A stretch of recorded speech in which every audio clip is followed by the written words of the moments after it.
folks. At least it's afternoon here when I'm recording this. It's a joy to be with you. For those of you who've been following along with BCM Residential, you guys will be very aware of what we're doing and who we are. But if this is your first time joining us for our ministry update, a couple things just to catch you up on. BCM Residential is part of a larger organization called BCM, or Biblical Counseling Ministries. The purpose of BCM is that many pastors and elders can feel and experience discouragement in counseling and doubt that they have the time, training, or skill set to do it well. And so we created a framework that meets those pastors and elders where they're at in that process and helps them develop a customized plan to equip their people so they can be confident that biblical soul care is being done in their church with competence and for God's glory. And BCM Residential, which is who we are, is an extension of that ministry.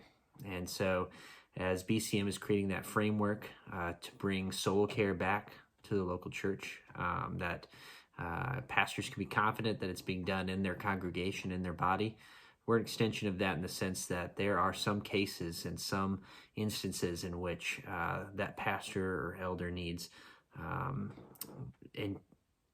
some extra lift in the area of life-dominating sin with a specific case. And so BCM Residential is creating a 1-year residential program that helps battle life-dominating sin with the gospel and biblical soul care.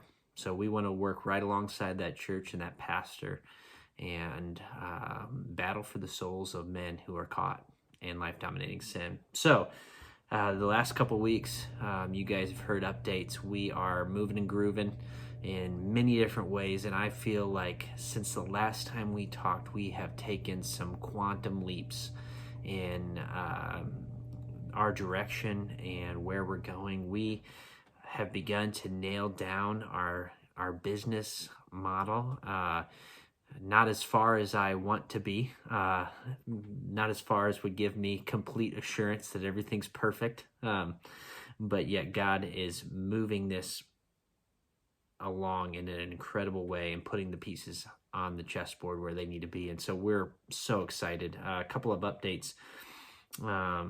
For those of you who don't know, we have been donated by one of our business partners the use of their whole factory.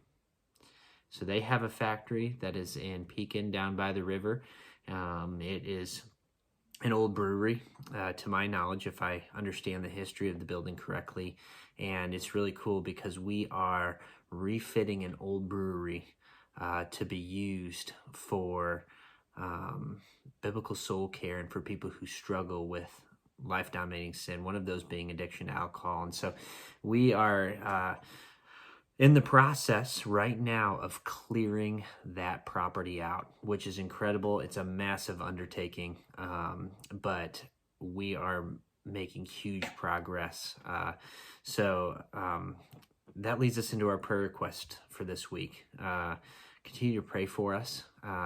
We have had, I think I counted something close to 86 hours of volunteers this week who donated their time, and I wish I could tell you each one of their names.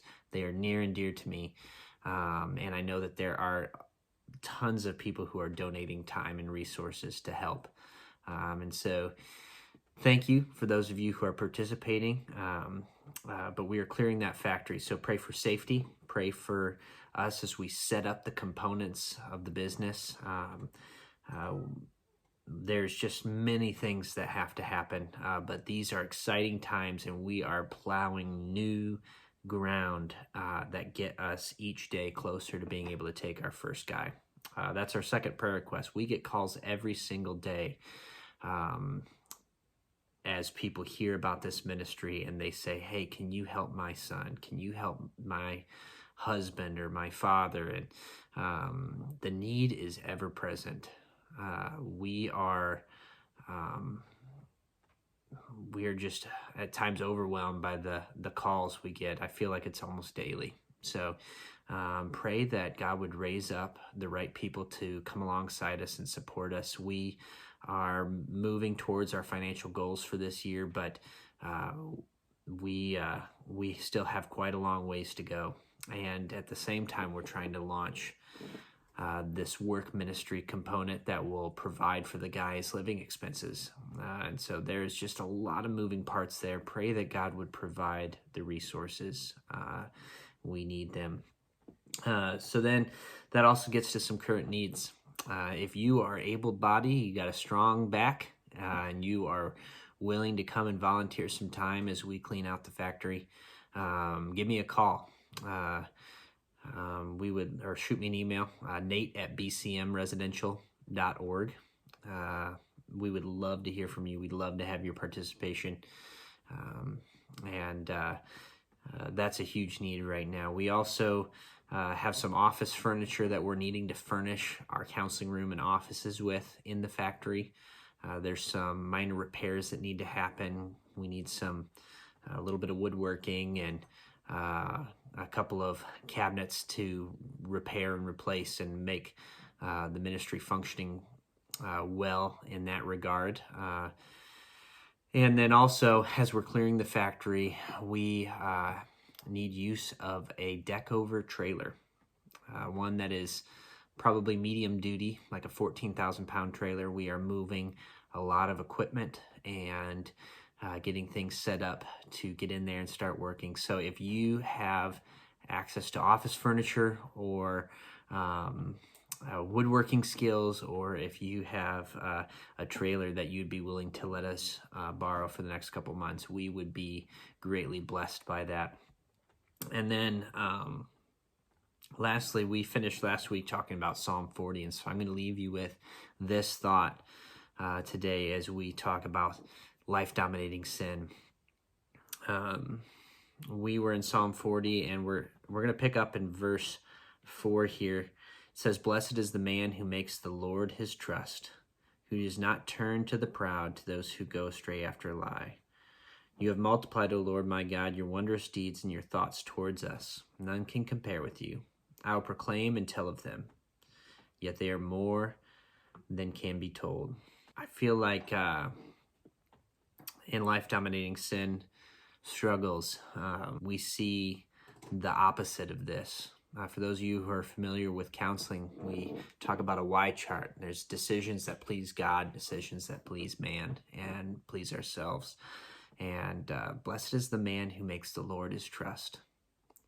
So when we come to deal with our sin, come to deal with the things of life, when we make the Lord our trust and we trust in him, there's so much blessing attached to that.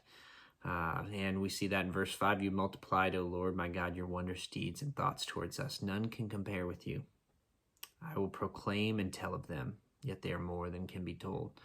And so as I think about those things, I feel like we're getting to live that right now as we as a ministry continue to trust God for the provision in these areas, and as he continues to just push forward this wave of excitement and motivation. We're just getting to watch and live in his blessings. So I hope that you guys experience that, and we want the men in our program one day to experience that as well. So continue to pray for us. So many praises. God is moving in exciting and monumental ways. If you want to know more, feel free to reach out. I'd love to connect with you and share more.